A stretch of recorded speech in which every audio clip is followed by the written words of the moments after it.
Henderson, oh, it's 1-0 Blues! What a header that is! Christian Pedersen with a bullet header. It's then floated towards the back post, Jukovic in there, Jukovic! Oh, what a header! This man is on red-hot form at St Andrews at the moment. And it goes again towards the towering Zigic. Oh, confusion at Martins has surely scored the winning goal for Birmingham City. The Blues Talk Podcast with Dale Moon and Callum Denning.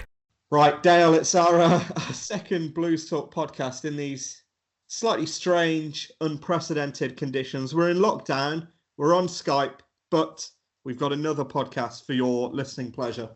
Yeah, hope everybody's obviously fit, healthy and adhering to the government guidelines as we are at the club. Of course, players and staff still working from home. So we mentioned before how the players have fitness equipment just so they can carry on and do their job. And Skype allows us to do ours from home as well. So still trying to get some interviews out there, still trying to bring you some insight into how the players are dealing with what are just obviously unprecedented circumstances. We still don't know when the finish line is going to be. These daily government updates sort of our guiding light as to what we can expect. But as it stands, for the foreseeable, it's Skype interviews and talking to players remotely. Yeah, the joy of modern technology, of course, Skype. And we've got our archive as well, which enabled us to have a nice rewatch of the Carling Cup final. Still as tense as it was 9 years ago. Yeah, I loved that because we've all seen the goals. We've seen the Zigic goal and the Obafemi Martin celebration. We've seen, obviously, Stephen Carr lift the trophy. But it's the bits in between that you sort of forget happened. And when you watch the entire game sort of as live, just bring back some unbelievable memory. I forget that Kiefer, he smashed the inside of the post. Yeah, I can't believe the amount of people that forgot that. Yeah, it's just those little details that you don't see as regularly. So I think it just gave everyone a bit of respite, a couple of hours on a Sunday afternoon to relive, obviously, the finest 90 minutes in the club's history. So, yeah, really enjoyed watching and tweeting along with that one as well. Some good interaction. No, I was getting a bit of jip from our... I was about to say, do we want to talk about your photo outside Wembley Stadium? Shocking. Yeah, well, you got... During those times, early 20s, a bit experimental with styles and stuff. And so I'm in no position to comment. I went for the overgrown crops style, but Sean Rush, they really appreciate his input. Hang on. Forget Sean Rush. Dealey Adebola got involved. Dealey Adebola, who couldn't grow a hair if he watered it, stood outside for 20 hours, but giving me jip, I should say, for having a long haircut. So, I got it from all sides. I think Jude had a little go, David Davis, but Sean Rush was the main one by posted an in-betweeners picture. So thanks for that. It was quite accurate. But listen, we're all in the same situation. We'll all look like that in a couple of months' time. Now, listen, we're all missing football. One man, perhaps more than all of us, Josh McEachran, who joins us this week on the Blue Sock podcast. Yeah, great to hear from Josh. Obviously, he sustained that horrible knee injury in the FA Cup game against Coventry City. But it was we haven't spoken to him since, and it's obviously 5-6 weeks since it happened. So great to catch up with him, see how his rehabilitation going. And he's a great story as well. You know, was part of that Chelsea academy who went through the transition of the Abramovich days and the injection of money and all the riches that comes with it. And he was the poster boy for some time, really, as to the next one off the conveyor belt. And I think, by his own admission, had to go out on loan to a few clubs to get first team football and realised that his Chelsea career, he had to go out elsewhere to go and get games. So moves on to Brentford and then finds himself out in the cold in the summer. But for a good mate in Harley Dean who sorted him out of a football club, we don't know where he'd be at the minute. But yeah, good to hear an update from him, both in terms of his rehabilitation, but also a great story to tell and smashing lad as well. Really intriguing as well to hear how he's doing physio over FaceTime during this current crisis. Yeah, no, he's trying to obviously still do what's best for him. He can't have physical contact with the physios, so any of the hands-on stuff can't happen. But I suppose, we got a great medical team, as the Michael Kiftendale documentary illustrated. The likes of Pete Shaw and Dave Hunt and the guys who work in that medical room day in, day out. They know what they're doing, and any information I'm sure will get to Josh McEachran. And he's the sort of player, I think, that's doing everything by the book and just is focused on coming back as quick as he can. Obviously, he knows it's going to be a long a long road, as it was with Michael Clifton-Bell. It's a 9-month process, and so still probably got the best part of 6-7 months. But he's a mature enough guy at 27, fit and healthy enough that hopefully he should make a full recovery. Yeah, fingers crossed. Well, don't just hear it from us. Have a listen to the man himself, Josh McEachran, on the Blues Talk podcast. The Blues Talk podcast. Josh McEachran, the latest. I don't know. We keep saying victims. I keep saying victim of our podcast. Yeah, no, you're playing it down a bit. Yeah, no, I do think it's privileged guest on Blues Talk. Josh, thanks ever so much for joining us from another Skype conversation, given the current climate. So, how's things, Josh? Yeah, all good. Thank you. Haven't been doing much for the last 5 weeks, to be honest, since my operation. So not much has changed. Obviously, we're in complete lockdown now, which is not ideal. And hopefully things get sorted sooner rather than later. But yeah, it's been not too bad. Thank you. Yeah, it's never good that obviously this has all happened. But from a footballing point of view, does it mean that you miss less football because obviously the season's suspended for now? Yeah, definitely. From like a selfish point of view, it's definitely going to give me a chance, obviously, to come back sooner with the current state of whatever's happening with the football. Regarding, no one knows what's going to happen, if it's going to continue, when it's going to continue, or it's all up in the air at the moment. But the longer it goes on, yeah, from a personal point of view, definitely.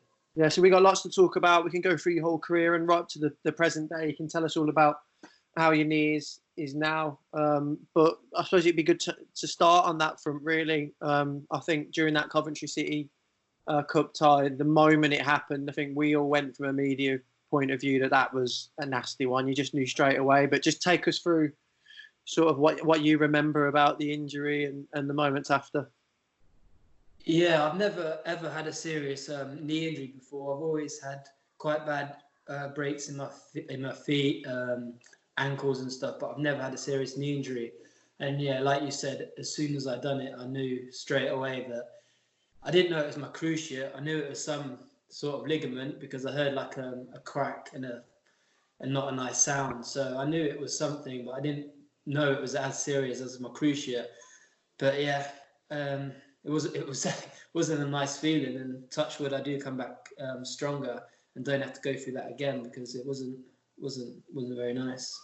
Yeah, I mean, Cal, you were obviously in the gallery during that game, so yeah, sort of in the press box had the benefit of having seen it slowed down, and you could just tell straight away that it was a nasty one. Was it painful, Josh, at the time? I know it's a silly question, but I mean, talking to Michael Clifton-Bell, he said he didn't realise the seriousness of the injury at the time, whereas you obviously felt that you knew it was a bad one.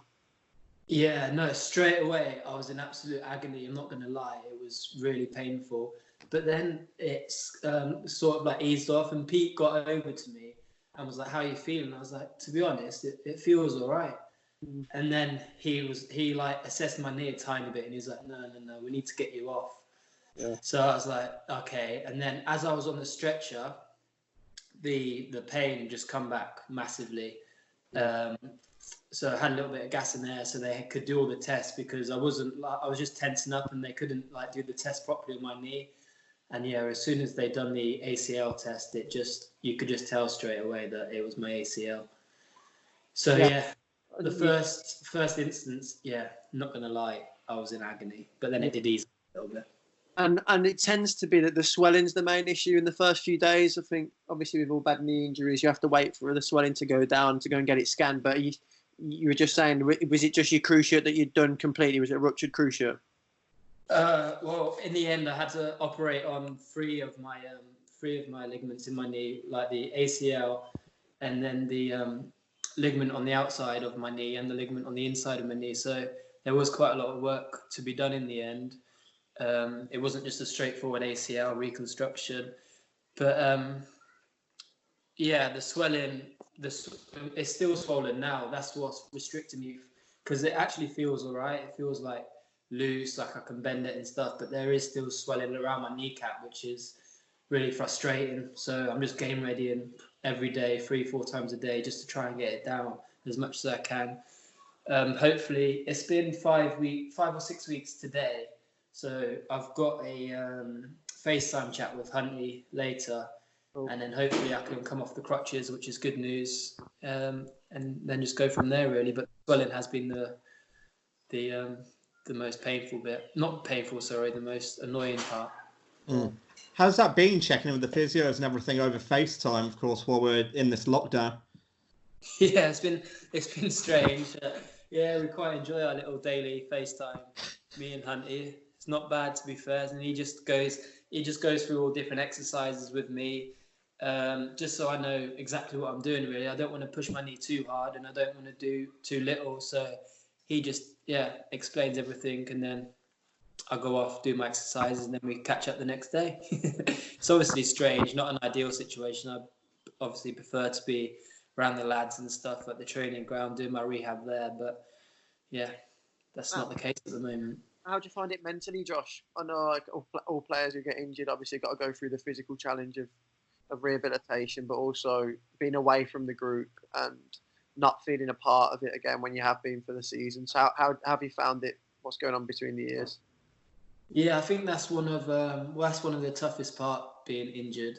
I have had a few long-term injuries, so you do have to kind of just switch off and get on with your own thing, just because you know you're out for a significant amount of time. You just need to do as much as you can to get back.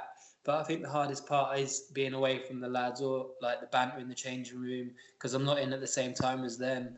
The banter, obviously, like on the coach, on the way to away trips, just all of that I'm missing at the moment. Obviously, training with them day in, day out. It is hard to be away from them, but it's part and parcel of the game, really. Just need to get my head down, get on with it, and hopefully be back before I know it.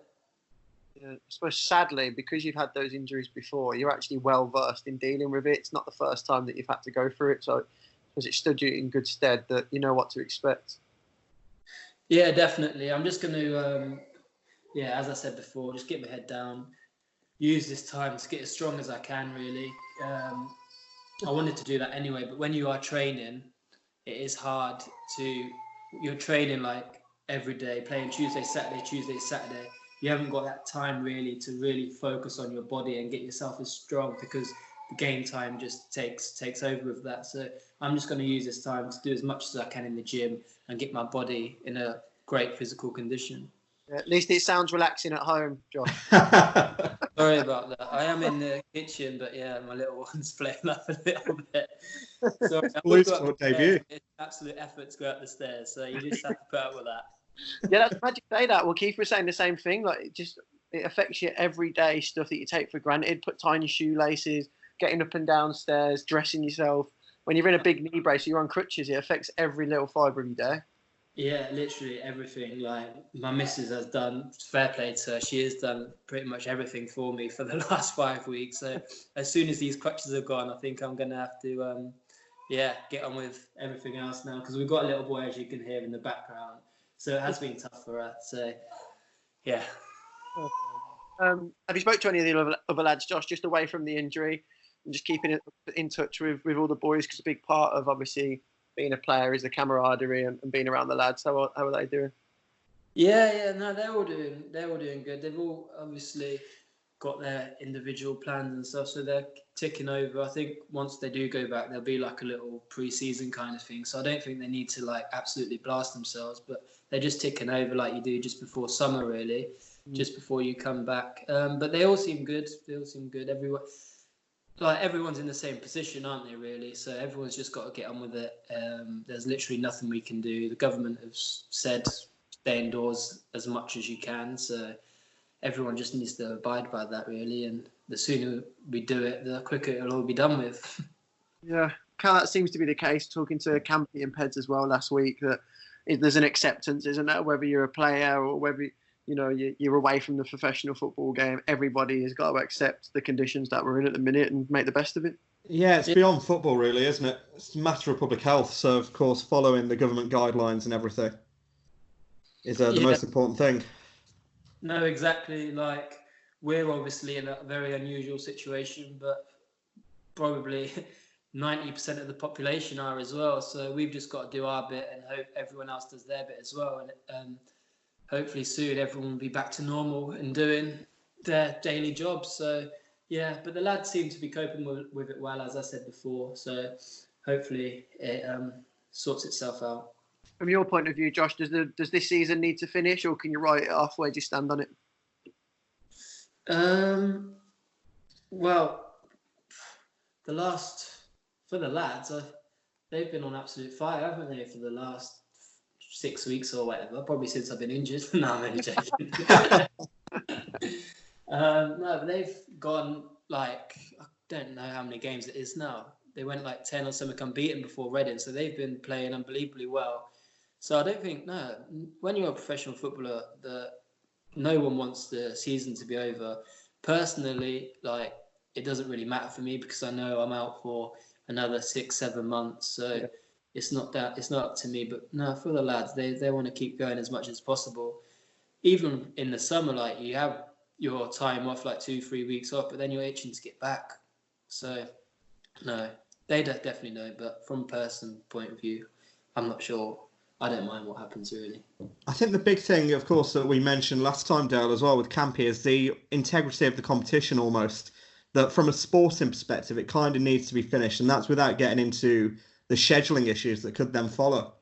Yeah, I think you look at, with so much at stake as well, teams that are in the relegations or into divisions, other sides that put everything into it and found themselves in a great spot in the driving seat to go and achieve a first promotion in years, all the financial rewards that come with it. With that much at stake, you feel like the EFL and the Premier League to an extent are doing as much as they can to try and get this season finished with 8, 9, 10 games left to play, a couple of games every week. You can probably get the season done in 6 weeks, 5-6 weeks.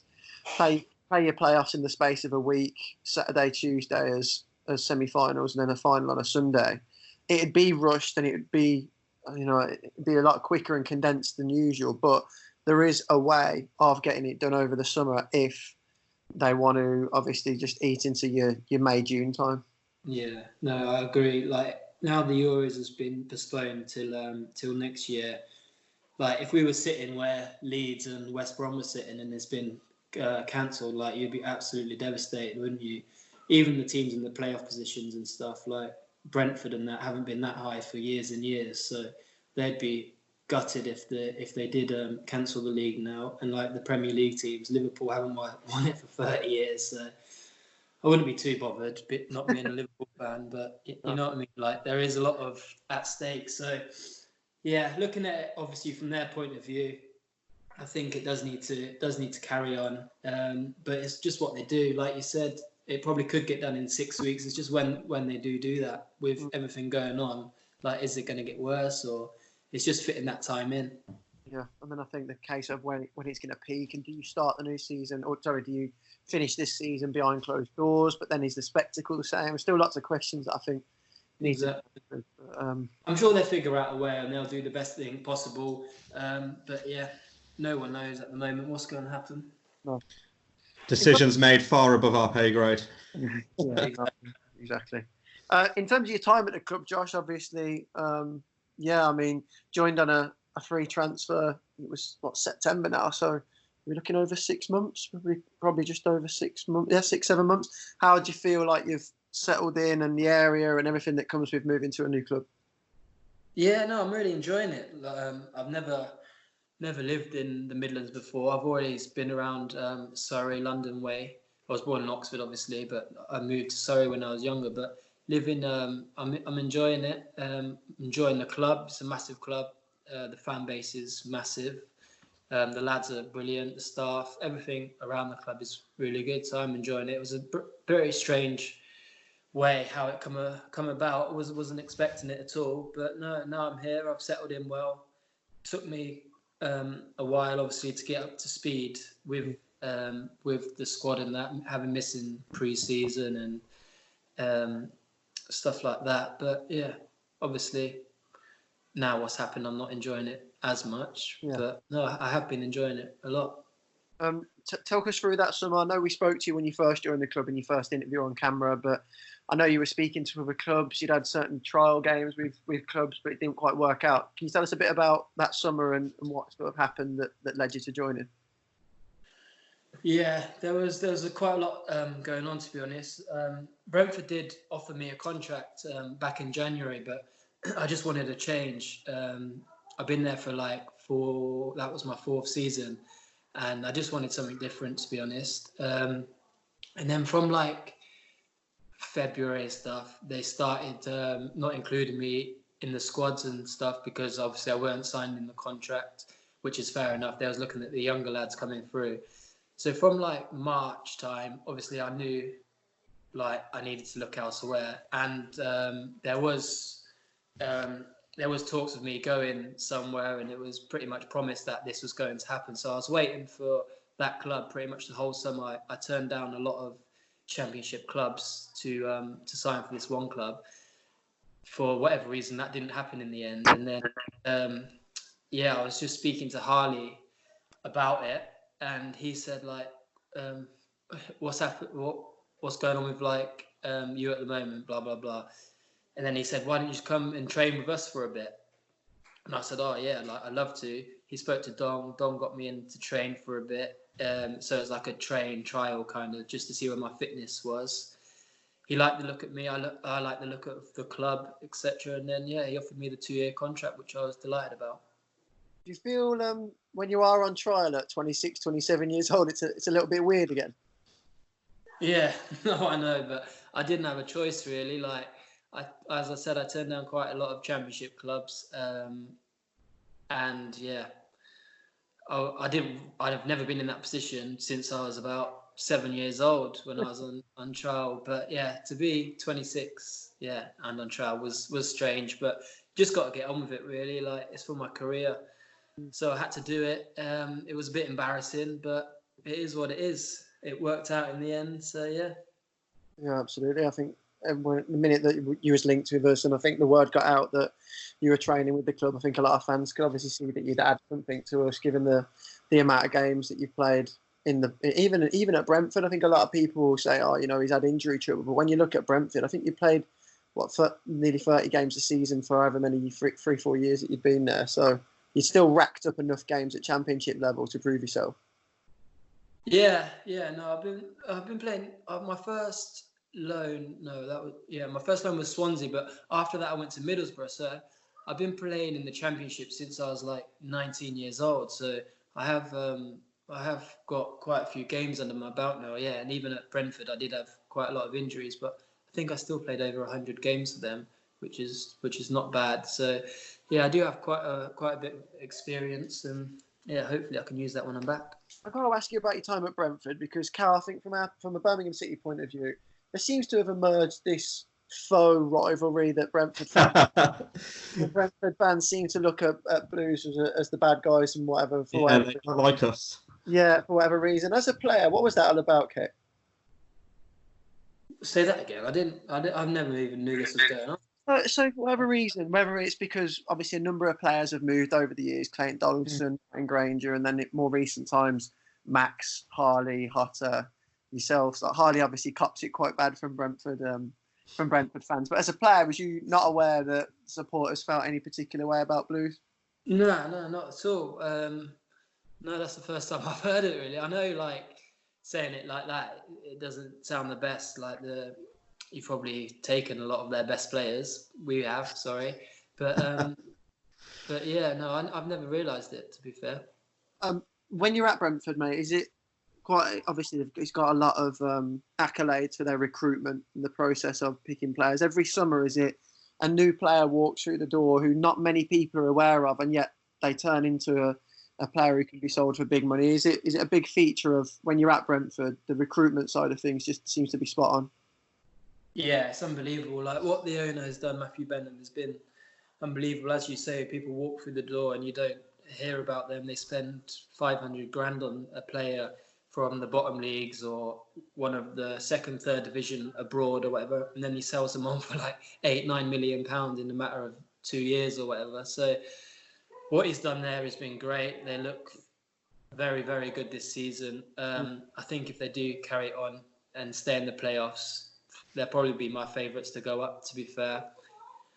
To go to Griffin Park is a tough place to go. But carrying on with what you said, he does unbelievable. I think the first year when I signed there, it would have been 4.5 years ago. I think there was a turnaround of about 10, 11 players. So it has calmed down a bit now. I think it's like more 4 or 5 players. But yeah, he's done obviously a fantastic job. Yeah, whenever when you play Brentford, they've got that style of play. But it was a good move for you as well. Comes at a time where you'd been on loan to a number of clubs at Chelsea, and then it meant you could obviously stay in London. That was aimed at you, Dale, I think.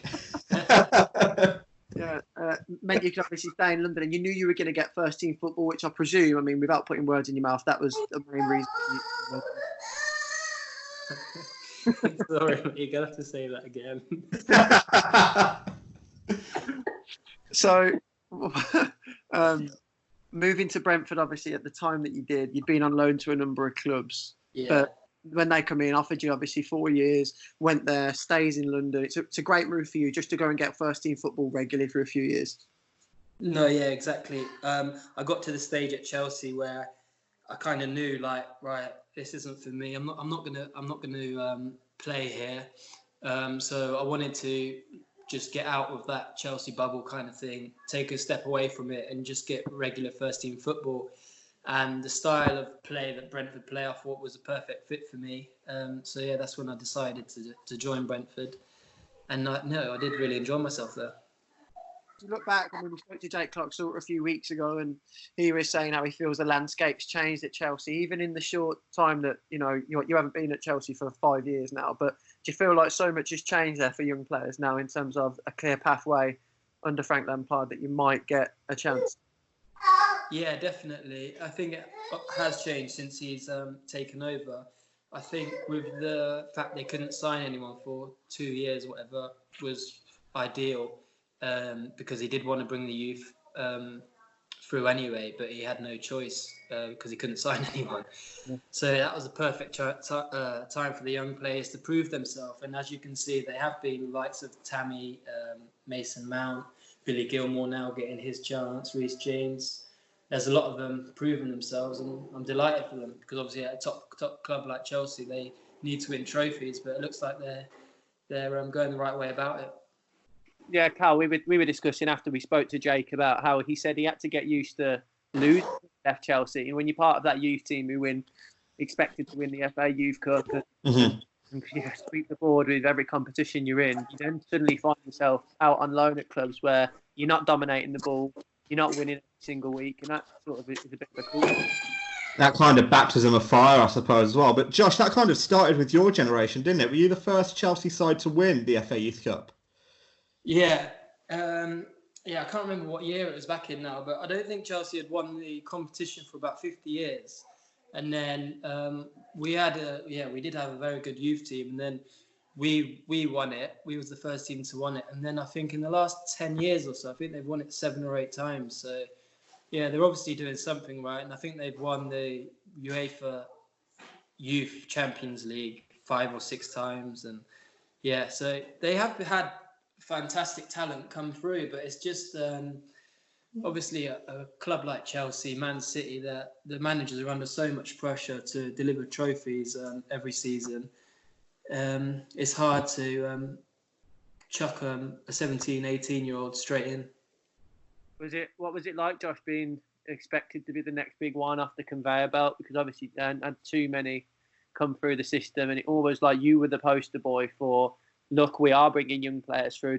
What was it like at that time? Can you cast your mind back? I suppose it would have been a bit of a whirlwind for a young teenager. Yeah, it was crazy playing with the players that I played with. The manager at the time was Carlo Ancelotti, and what he's done in worldwide football, playing under him was unbelievable. So yeah, it was good times. Traveling, it was hard though, because obviously they play on a Saturday, and then I didn't see my family at all. Not that I was complaining or whatever, but we just literally had no days off for a month, 2 months or whatever, because you're just travelling all the time with Champions League, then you'll have an FA Cup game, then you're playing the Premier League. It's just non-stop, but that's what you want. Yeah. It's amazing, really, when you think of the number of young players that are there now. Just have an embarrassment of riches. The sheer number of players that are out on loan from Chelsea's academy. playing in the Championship and lower leagues, and even abroad. Now, you had a stint in Holland as well, and it seems to be a regular occurrence, that partnership out in Holland. How did you find going abroad as a young player? No, I enjoyed it. My little brother's gone out there now to get some games, and he's enjoying himself. But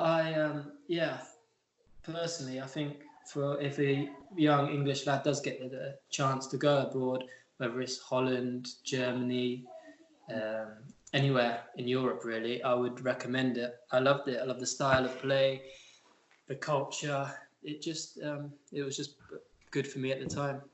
You seem to be a player who fits that style of play, Josh. Just in the sort of the technical aspect of the game, getting on the football, enjoying the possession-based side of things. I think Vitesse and the Dutch league probably suited you in terms of a style as well.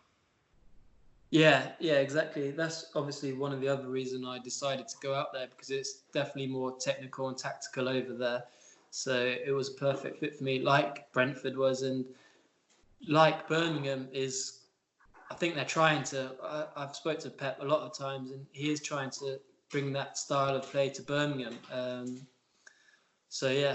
I think that will come sooner rather than later, to be honest. He's recruited a lot more players to play that type of football, which I'm excited about. Yeah, how tough is that, Cal? We've seen other managers gone before us, and they've obviously had a remit to change the style of play, and arguably, some will say, tried to do it too soon. Do you think Pep's probably gone about it the right way, in that it's a pragmatic approach? It was that free-flowing base football early in the season. We had a tricky spell over Christmas, so he's reverted back to what sort of is familiar. Yeah.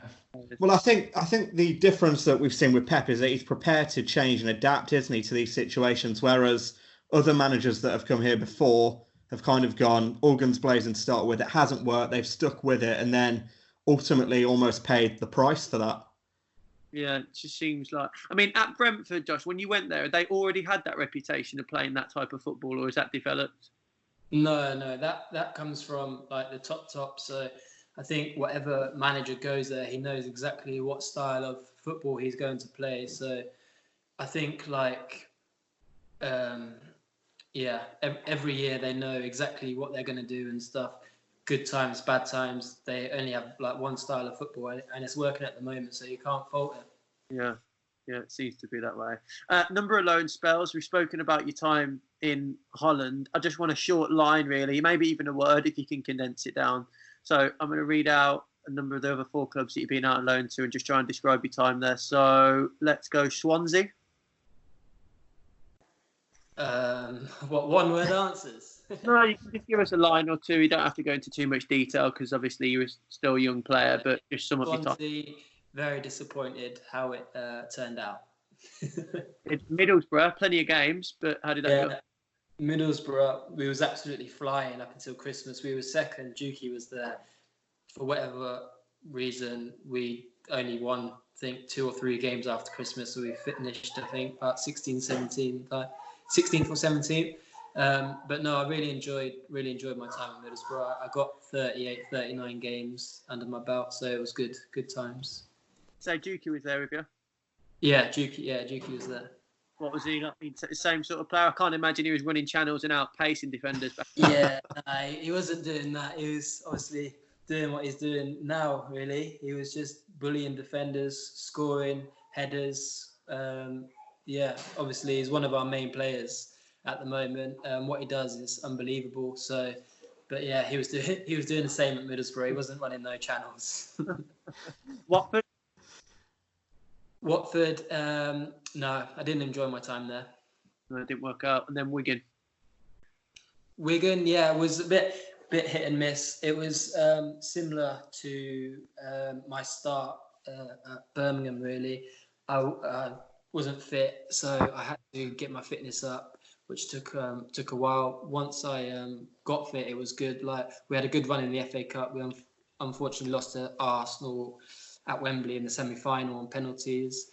But no, I did enjoy my time, like, in the end there. Did you have to get used to not dominating when you left Chelsea? When you go to a Swansea, a Middlesbrough, Watford, Wigan, in the years after you've been at arguably the best academy that the country's got, did you have to get used to seeing less of the ball and not winning every week? Yeah, I think that's where I struggled. Like coming through the Chelsea system and then playing for Chelsea, like I was so used to just winning games comfortably, having all of the ball, everything going through me, and then to change to like going into like a 4-4-2, battling, heading, kicking in the Championship. Like it was a big wake up call. Really, I wasn't used to it, so. Yeah, it was a massive shock. You mentioned your brother at Chelsea. I know, yeah, like you say, went out on loan as well. What sort of player is he, mate? Can you see a bit of Josh in George? Yeah, he's similar. He's left-footed central midfielder. Probably runs around a bit more than me. But no, he's going the right way. He's 19 now. He's just gone over to Holland. Obviously, this isn't ideal what's going on at the moment because he needs to play games. Hopefully, they carry on their season over there. I'm not sure what's happening over there, but he'll come back. And if he's not going to break into Chelsea's first team sooner, then he'll have to look elsewhere. But no, he's got a bright future ahead of him. Yeah, capped at various England youth levels as well. Have you got a family, Josh? Where's the talent coming from? If the two of you aren't too bad at kicking a bag of air around, must have come from somewhere. Yeah, no, my dad will say it's from him, but no, it's definitely not. I seen him play a few times when we was younger, and honestly, like he was struggling. But my granddad played at not a bad level up in Scotland. But no, there's four of us. There's four boys, and my sister's the eldest. But we was just always 2 against 2 in the back garden. Literally, we would get home from school and just play every single day. Go up to the park, run in, have our dinner, and just straight back into the garden. So yeah, probably just come from that. Yeah, it's a decent 5-a-side team by the sound of things, but got picked up really early from Chelsea, and lots of people have an opinion on whether it's getting younger now, 5-6-year-olds getting picked up, but you were sort of one of those as a 7-year-old who joined the Chelsea academy, and I suppose that's all you knew from that moment onwards. So you've seen gone all the way through the academy system at Chelsea. What makes it so different, Josh? What is it? The standards? Is it the coaching? What sets it apart? Well, when I first went there, it wasn't like a world class team, to be honest. Like we didn't have the facilities. We were training in Harlington, just next to Heathrow, and yeah, the training ground wasn't great at all. But I was 7 at the time, like driving from Oxford. My mum and dad sacrificed literally everything, take me 3-4 times a week, and I was just absolutely delighted to obviously be training and playing for Chelsea. But yeah, the elder I got, that's when like Abramovich took over and like the facilities got better, the coaching staff, just everything. And then that's when you thought like, wow, this is a top club. And yeah, I loved every moment there. Was there a notable sea change when Abramovich came in? Yeah, we already moved over to Cobham, but we was like right down the bottom. So like Fulham were there, we were there, Wimbledon were there, and one other team. So it was like split into like 4. And then as soon as Abramovich took over, he just bought the whole lot. And just literally dug up everything and put just unbelievable pitches, the first team facility, the academy facility. It was just unbelievable. So it was a big change early on. And now I suppose it's got to a stage where if you're a talented young footballer in London or surrounding areas, Chelsea's developed itself into the club that I think most young players go to now. Do you agree that if you've got the pick of the bunch, probably Chelsea's the one that young players in London are going to go to now? Yeah, no, exactly. I mean, it must be tough being a smaller club in London because, once Chelsea come knocking on the door, I don't think many teams are going to turn that down. So, Tottenham are getting better now with like the facilities and everything they've got and the stadium and stuff. So, I think as it goes on, teams will develop, but Chelsea just come out of nowhere and blew everyone out of the water, really, like Chelsea and the likes of Man City. Yeah, I suppose that's where you can see that Brentford have gone down the route they have. Cal, we talk about recruitment, but they've just put all of their resources into finding new players rather than developing their own because the catchment area they're in is so competitive. Well, this is it as well. They're in West London, so they're about as close to Chelsea as you can get, other than Fulham and and QPR, I suppose. So the competition is incredibly intense around there. Yeah, you'd imagine it'd make more sense for them to go and get players and go and put all their resource into scouting and the network that they've got across Europe and beyond, rather than however many millions they'd spend on their own academy when they get pinched by the bigger clubs in London anyway. So, yeah, it's all interesting landscape. Josh, just looking forward to the future then. We've pretty much gone through your whole career to date. I know you've got a long path ahead of you. Do you afford yourself time to look beyond this week, this month, or is it just a case of making sure that knee's right and not looking too far ahead? Yeah, my first aim is just to get this knee right, just to come back as fit as possible. But no, I'm looking forward to get back. I want to get back into the team as soon as possible, really, and yeah, get back to playing. I was enjoying my time playing, obviously. But my main aim at the moment is just taking it week by week with my knee. It was quite a serious injury. I had quite a lot done to it, so I can't take any risks, really. I just need to get this right and then look on after that. Yeah, well, you look after yourself. I know we delivered one of those nice bits of equipment for you over the this period where you're in quarantine, so you can still do that, mate. It's exactly, and I suppose for you, I mean, even things like getting off your crutches is like a milestone moment. It's another step towards you being back. So. Yeah, exactly. I can't wait.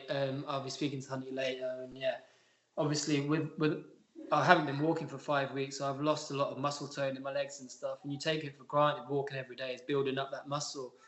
So yeah, as soon as I do come off the crutches, it will build up quite quickly. Then a lot of people that I've spoke to say the first 6-7 weeks are the slowest, and then it flies by. So yeah, I can't wait for that. Finally, is it true that you've got the most rascal gear? Say that again. Is it true? Conveniently breaking up there. I think he's asking if it's true that you've got the most rascal gear at the club. Do you know what? Quite a few lads have said that. I do come, yeah, it is quite rascal to be fair, but I back myself to pull it off. Some lads are having it, some lads aren't. So, no, I back myself. He's committed. Yeah. Yeah, I like that.